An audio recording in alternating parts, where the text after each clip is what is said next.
नमस्कार साथियों। तो राज्य शिक्षा केंद्र ने एक महत्वपूर्ण आदेश जारी किया और उस आदेश में बताया गया है कि जो उच्च न्यायालय जबलपुर है, हाई कोर्ट जबलपुर ने जो फैसला सुनाया है कक्षा 5वीं और 8वीं की परीक्षा के बारे में, तो उस संबंध में एक महत्वपूर्ण आदेश जारी कर दिया है।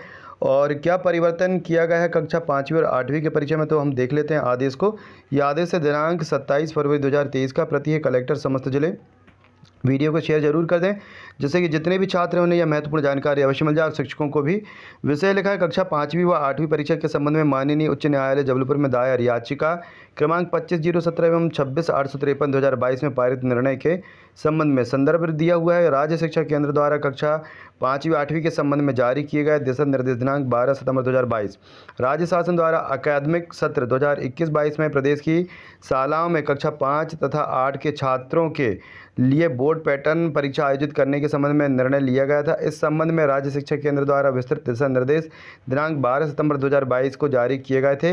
इन निर्देशों के तहत प्रदेश की समस्त शासकीय अनुदान प्राप्त अशासकीय शालाओं में कक्षा 5वीं व 8वीं की परीक्षा का आयोजन SCERT द्वारा निर्धारित पाठ्यक्रम अनुसार राज्य शिक्षा केंद्र द्वारा आयोजित किया जाना है। राष्ट्रीय शिक्षा नीति में उल्लिखित निर्देशों के अनुपालन में राज्य शिक्षा केंद्र द्वारा अर्धवार्षिक परीक्षा, प्रोजेक्ट कार्य तथा वार्षिक परीक्षा में छात्रों के प्रदर्शन के आधार पर परीक्षा परिणाम की गणना किया जाना है। उपरोक्त प्रक्रिया के संबंध में कुछ अशासकीय विद्यालयों द्वारा न्यायालय में याचिका दायर की गई थी। दोनों पक्षों को सुनने के उपरांत माननीय उच्च न्यायालय जबलपुर द्वारा प्रकरण में निम्नानुसार क्रियात्मक निर्णय पारित किया गया है। तो जो हाईकोर्ट ने निर्णय दिया है वो हम देख लेते हैं।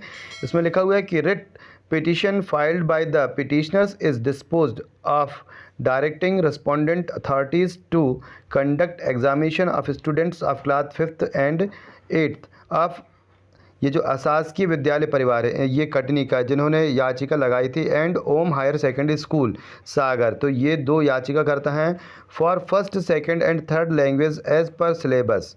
तो जो पहली, दूसरी और थर्ड लैंग्वेज होगी वो होगी as per syllabus and books of NCERT। वो NCERT के जो पाठ्यक्रम उसके अनुसार होगा।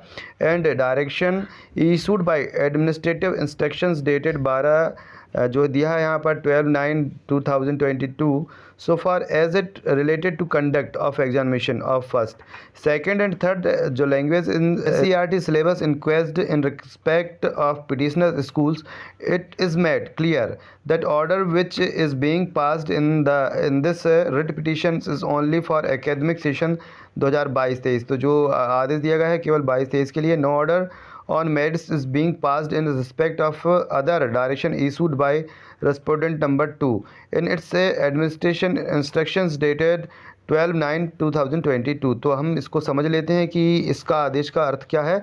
तो इस आदेश का तात्पर्य स्पष्ट है कि माननीय उच्च न्यायालय जबलपुर द्वारा शैक्षणिक सत्र 2022-23 के समस्त विद्यालयों के कक्षा 5वीं तथा 8वीं के छात्रों की परीक्षा दिनांक 12 सितंबर 2022 को जारी आदेश को यथावत रखा है। केवल याचिकाकर्ता की शाला यानी कि जो केवल याचिकाकर्ता हैं उनकी शाला के कक्षा 5वीं और 8वीं के विद्यार्थियों को प्रथम, द्वितीय तथा तृतीय भाषा के जो प्रश्न पत्र हैं वो NCERT पाठ्यक्रम अनुसार होगा। तो केवल परिवर्तन यही है कि जो NCERT का जो लैंग्वेज है यानी जो हम अंग्रेजी और संस्कृत और हिंदी की जो बुक्स हैं अभी उन्हीं में परिवर्तन है।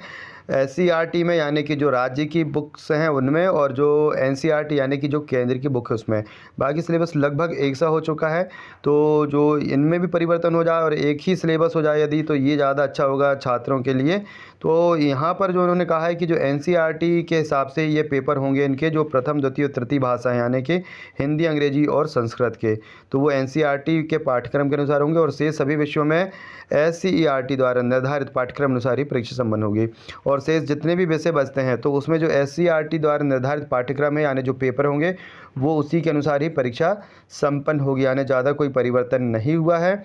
जो प्राइवेट स्कूल हैं जिन्होंने याचिका लगाई थी उनके लिए केवल जो उनकी बुक्स चल रही हैं हिंदी, अंग्रेजी और संस्कृत की, उसमें केवल उन्हें छूट दी गई है NCERT के सिलेबस के हिसाब से पेपर करवाने के लिए। आदेश में यह भी स्पष्ट किया गया है कि इस याचिका में पारित आदेश केवल शैक्षणिक सत्र 22-23 के लिए लागू होगा, अतः 25 मार्च 2023 से आयोजित होने वाला परीक्षा की समस्त तैयारी समस्त समय सीमा में पूर्ण करने हेतु संबंधितों को निर्देशित करने का कष्ट करें। माननीय उच्च न्यायालय जबलपुर के आदेश की मूल प्रति धनराज व्यय संचालक राज्य शिक्षा केंद्र भोपाल 27 फरवरी 2023 का यह आदेश आपने देखा। अब आपके क्या विचार है कमेंट बॉक्स में ज़रूर लिखें। और अभी तक के कोई परिवर्तन नहीं किया गया है यहाँ पर निजी स्कूलों के लिए, और साथ ही शासकीय विद्यालयों के जो परीक्षा केंद्र लंबी दूरी के लिए बना दिए गए थे, जिसके लिए शिक्षक छात्र अभिभावक तीनों परेशान हैं। तो आपके क्या विचार है कमेंट बॉक्स में जरूर लिखें। चैनल को सब्सक्राइब नहीं किया तो चैनल को सब्सक्राइब कर दें, वीडियो को लाइक शेयर जरूर करें, जिससे कि ज़्यादा से ज़्यादा शिक्षक छात्रों अभिभावकों तक यह महत्वपूर्ण जानकारी पहुंच सके। धन्यवाद।